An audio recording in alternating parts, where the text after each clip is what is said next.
Geography के एक और क्लास में आपका स्वागत है। आज जो हमें पढ़ना है पूर्वी एवं पश्चिमी तट पढ़ना है। तटीय भाग हम पढ़ रहे थे, भारत के तटीय भाग, जिसका एक वीडियो मैंने पहले दे रखा। आज ये हमारा दूसरा वीडियो है, लेकिन मैंने पोस्ट नहीं किया। दोनों वीडियो एक साथ आपके लिए लाऊंगा, पोस्ट करूंगा।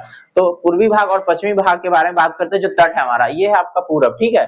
जहाँ पे आपका यहाँ पे दिख रहे हैं पश्चिम बंगाल, यहाँ से ना आपका पूर्वी तट आपको मिलेगा और इधर आपको पश्चिमी तट मिलेगा आपको, ठीक है। तो पश्चिमी तट होता कहाँ से है? ये गुजरात से लेकर के यहाँ पे कन्याकुमारी तक, ठीक है। ये आपका पश्चिमी तट है, ठीक है।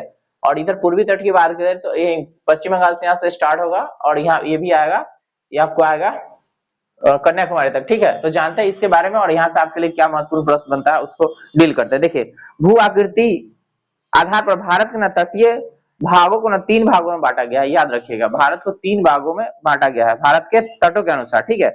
एक है गुजरात, गुजरात कहता है जिसको ना काठियावाड़ तटीय मैदान कहते हैं। अब गुजरात कहाँ है? देखिए मैप में, ये आपका गुजरात है पूरा, ठीक है। और ये जो मैदान है काठियावाड़ का मैदान है, ठीक है। ये जो जैसे मैप बनाएंगे जब, तो यहाँ पे आप इस तरह से ऐसे करके जो बनाएंगे ना, ये वाला हिस्सा, ठीक है।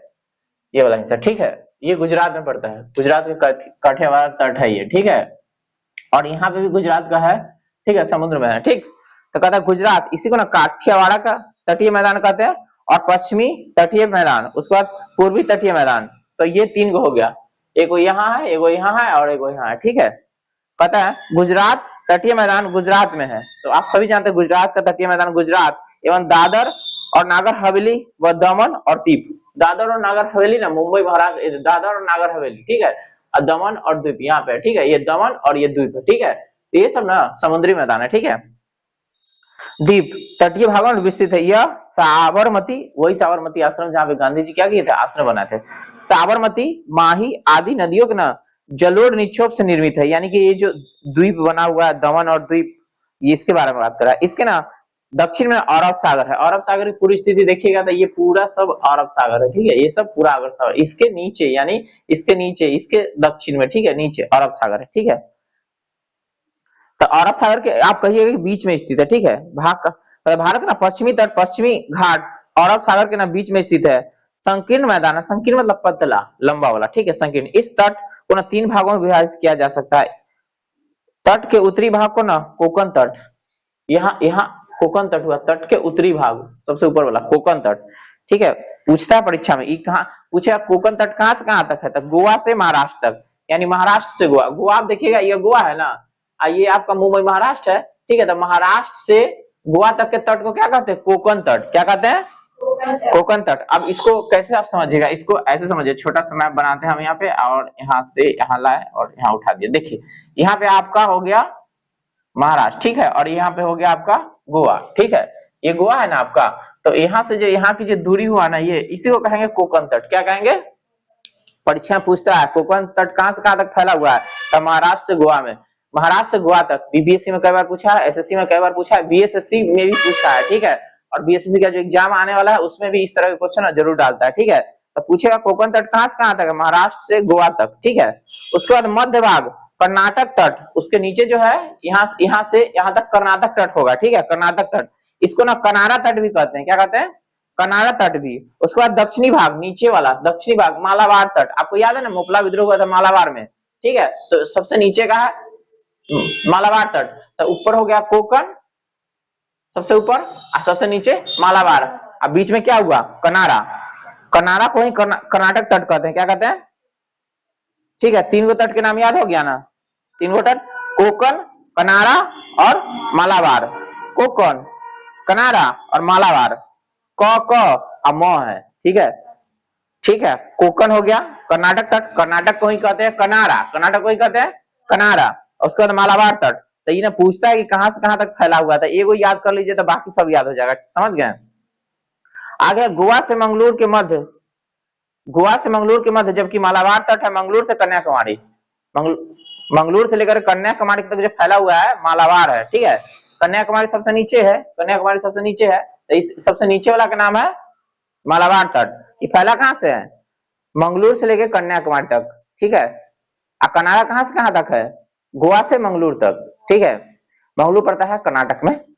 पूर्वी तटीय मैदान महानदी गोदावरी, कृष्णा, कावेरी नदियों के न डेल्टा द्वारा निर्मित होते हैं, यानी कि जो गोदावरी कृष्णा कावेरी सब क्या है, डेल्टा बनाती है।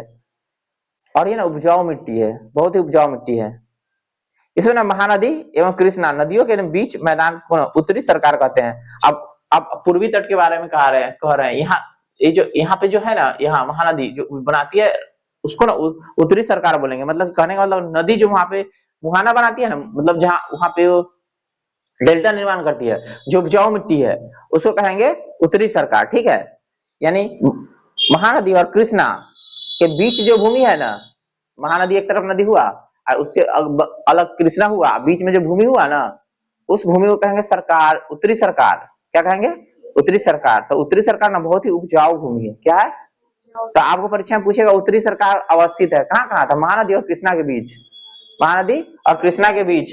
जब इसको ऊपर उठाइएगा ना, ऊपर इस भाग को थोड़ा सा और ऊपर लेकर के जाइएगा यहाँ पे, तो मान लीजिए कि यहाँ पे महानदी है, सबसे पहले महानदी, उसके बाद कृष्णा, इसके बीच में जो ये भूमि हुआ ना, उसी भूमि के बारे में कह रहा है, उसी भूमि के बारे में कह रहा है, उसको कहते हैं उत्तरी सरकार। क्या कहते हैं, बहुत ही उपजाऊ भूमि है। परीक्षा बीपीएससी में पूछ चुका है, टीआरई वाला में, उत्तरी सरकार कहाँ किसके किसके बीच अवस्थित है, तो महानदी और कृष्णा। उसके बाद कोरोमंडल तट का विस्तृत भाग के दक्षिणी प्रायद्वीप के दक्षिणी पूर्व में आंध्र प्रदेश फाल्स डीडी बिंदु, यानी कृष्णा डेल्टा डीबी बिंदु को ना कृष्णा डेल्टा के पास है ये, ठीक है। तमिलनाडु के ना केप कॉमोरिन तक है।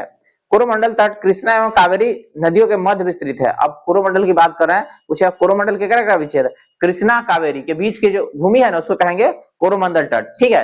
यानी आप पहले महानदी और कृष्णा पढ़ लिए, अब आप पढ़ रहे हैं कृष्णा और कावेरी, ठीक है। तो कृष्णा कावेरी में आ गया कोरोमंडल, ठीक है।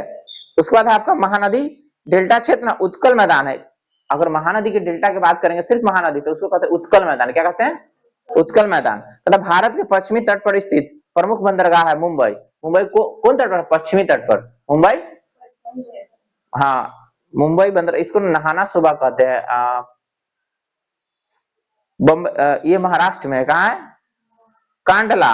अब इसका नाम ना दीनदयाल बंदरगाह है। कांडला गुजरात में, कांडला कहाँ है, ये भी पश्चिमी तट पर है, ठीक है। उसके बाद मुर्मुगांव, ये गोवा में है, मुर्मुगांव ये भी पश्चिमी तट पर है, ठीक है। अब महाराष्ट्र में जो एक अभी नवीनतम बना ना, जवाहरलाल नेहरू बंदरगाह, ठीक है। जवाहरलाल नेहरू बंदरगाह, मतलब पुराना बंदरगाह है ना, उसी को ना नामकरण कर दिया और बहुत बड़ा बना दिया है, जवाहरलाल नेहरू बंदरगाह। पूछेगा जवाहरलाल नेहरू बंदरगाह कहाँ है, तो महाराष्ट्र में, याद रखिएगा, ठीक है। न्यू मंगलोर ये कर्नाटक में, न्यू मंगलोर कर्नाटक में है, और कोच्चिन केरल में, ठीक है। तो अभी जितना भी कहा है ना, सब पश्चिमी तट पर है। कितना अभी बोले हैं, सब पश्चिमी तट पर है, ठीक है। अब भारत के मैप बनाइएगा, सबको ना दर्शा लीजिएगा, कांडला कहाँ है, ये कहाँ है, मुंबई वाला यहाँ है, नाना सोबा यहाँ है, ठीक है, गोवा वाला यहाँ है, केरल वाला यहाँ है। तो बना लीजिएगा ना, जैसे परीक्षा में आपको ना नहीं फंसेगा, अगर आ गया पोर्ट से क्वेश्चन तो, ठीक है, बंदरगाह से क्वेश्चन आ गया तो। अब है पूर्वी बंदरगाह। पूर्वी बंदरगाह के बारे में देखिए, भारत का ना पूर्वी तट पर स्थित प्रमुख बंदरगाह, जैसे कोलकाता यहाँ है ना जी, पश्चिम बंगाल में, तो पूर्वी बंदरगाह हो गया कलकत्ता बंदरगाह। अब उसका नाम है श्यामा प्रसाद मुखर्जी बंदरगाह। कलकत्ता बंदरगाह का क्या नाम है, उसके बाद पारादीप में है, पारादीप उड़ीसा में पड़ता है, बंदरगाह का नाम है पारादीप, ठीक है, पारादीप बंदरगाह। उसके बाद है विशाखापत्तनम, ये आंध्र प्रदेश में पड़ता है, ठीक है। विशाखापत्तनम बंदरगाह है, कहाँ पड़ेगा, आंध्र प्रदेश में। उसके बाद है एन्नौर का नाम बदल कर दिया गया है कामराज बंदरगाह। क्या नाम कर दिया, कामराज बंदरगाह। अब पूछेगा एन्नौर कहाँ है, तमिलनाडु में, उसी का नाम है कामराज। तो पूछेगा कामराज कहाँ है, तो तमिलनाडु में, ठीक है। इसे पूर्वी तट पर है, ठीक है। उसके बाद चेन्नई बंदरगाह, ठीक है, ये जो तमिलनाडु में पड़ता है। उसका BO चिदम्बरम, ये भी तमिलनाडु में, ठीक है। तो अभी जो जितना बंदरगाह बताया आपको, सब पूर्व में है, यानी इस तट पर है, और उससे पहले बताए थे इस तट पर है, ठीक है, पश्चिम में। तो कभी कभी ना आपको पूछ देगा कि पारादीप बंदरगाह कौन सा तट पर स्थित है, तो पारादीप उड़ीसा में, तो पूर्वी तट पे। पूछ देगा कोक्कन कौन सा तट पर स्थित है, कोक्कन गुजरात में है, तो पश्चिमी तट पर है। तो आपको ना ध्यान रखना पड़ेगा कौन सा तट के बारे में पूछ रहा है। चाहे ऐसे भी पूछ देगा कि पूर्वी तट और पश्चिमी तट में ना वर्गीकृत कीजिए, यानी अलग अलग कीजिए, ठीक है, कौन पूर्वी तट का है, कौन पश्चिमी तट का है, तो आपको मिलाना पड़ेगा, ठीक है। तो इस तरह से ना टॉप क्वेश्चन बनता है, इसलिए चित्र बना करके इसको क्लियर कर सकते हैं, ठीक है। यहाँ से कोई क्वेश्चन होगा तो आप अब नहीं फंसेगा, आपका क्लियर हो जाएगा, एक दो बार वीडियो को रिवीजन कर लीजिएगा। लेकिन कन्याकुमारी ना तमिलनाडु में भारत की ना सबसे पूर्वी बिंदु है, स्थल का, ठीक है। और ऐसे भारत के सबसे पूर्वी बिंदु तो अंडमान निकोबार में है, आप लोगों को पता हुआ है ना, समझ गए। दक्षिण में है सबसे नीचे का, सबसे नीचे का। और सबसे पूर्व का बात करें तो अरुणाचल प्रदेश में है, बालंगु जिले में, ठीक है, समझ गए। तो इस तरह से आपका ये तट के बारे में जो भी क्वेश्चन बनेगा अब क्लियर हो जाएगा, ठीक है। अगला जो आपका टॉपिक है द्वीप समूह पढ़ेंगे, बंगाल की खाड़ी के द्वीप समूह और अरब सागर के द्वीप समूह, वहां से जो क्वेश्चन बनता है आपके सामने रखेंगे और अगले वीडियो में इसके बारे में बात करेंगे। मिलते हैं अगले वीडियो में, तब तक के लिए जय हिंद।